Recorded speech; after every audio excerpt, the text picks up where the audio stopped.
The Thing About Georgie, Chapter 4. Georgie was sitting at the kitchen table, his feet resting on the top rung of his chair. He nibbled on a peanut butter sandwich and listened to the tinks and pings that drifted in from the living room. He smooshed the peanut butter around in his mouth and thought. The thing about Allison Houseman, Georgie realized, was that she was the prettiest girl in the 7th grade. She wasn't just the prettiest girl in her class or the prettiest girl out of all of the 7th graders in the school. Oh no, Georgie was certain that she was the prettiest out of all the 7th graders in the entire world. And next year, she'd be the prettiest 8th grader. Too bad for any girl who was born the same year as Allison Houseman. As far as Georgie was concerned, any other girl could only hope for the second prettiest until Allison kicked the bucket or moved to Mars. But of all the ways that Allison Houseman was pretty, standing at the bus stop, tucking her hair behind her ear, even sneezing, the way she was the prettiest was sitting in Georgie's living room playing piano. Georgie could see her now where she sat, back straight, toes on the pedals, her bright red hair streaming down the back of her blue turtleneck sweater.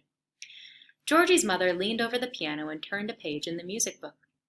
All right, Allison, that was pretty good. You're making progress. She looked at her watch.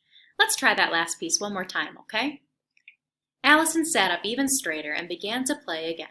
And as Georgie's mother counted time. Tin, tin, tin, honk, ting, 2, 3, 4, bing, 2, 3, 4, tin to tin, tong, ping. Allison was definitely pretty, but that didn't make her any good at playing the piano.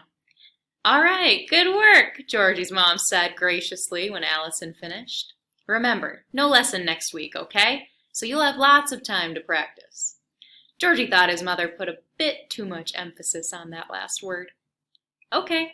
Allison gathered her things and walked toward the door. She spied Georgie on her way out and raised a hand in his direction. Hi, Georgie. His heart stopped. He felt the peanut butter sticking to the roof of his mouth. He racked his brain for something wonderful to say. Something perfect and meaningful, so Allison would know how great he was, even if he was 3 years younger, and 2 feet shorter. Hi, he said. She smiled. The peanut butter on the roof of his mouth seemed to melt. Well, bye. Bye, Mrs. Bishop. Thank you. I promise to practice more this time. And the door closed. Georgie's heart started back up again. You okay? His mother asked as she entered the kitchen. Georgie nodded. She smiled and filled the tea kettle with water.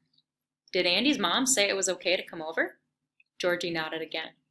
I can take you in about 20 minutes. Is that all right? Georgie continued to nod. His mom ruffled his hair on the way to the stove.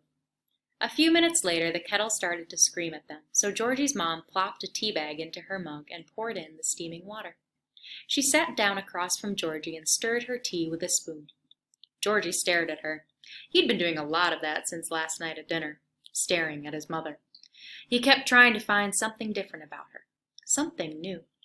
It seemed like she should look different somehow, with a whole separate person growing inside her. But she didn't. She looked just the same as always. Are you okay, Georgie? She asked.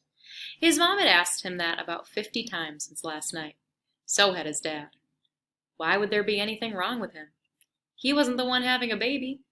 So she set her spoon on the table. Georgie picked it up and began absent-mindedly clinking out a melody between 2 water glasses. You know, his mom said, if you want to ask me any questions, you can. Anything at all. I won't mind. She had said that at dinner, too.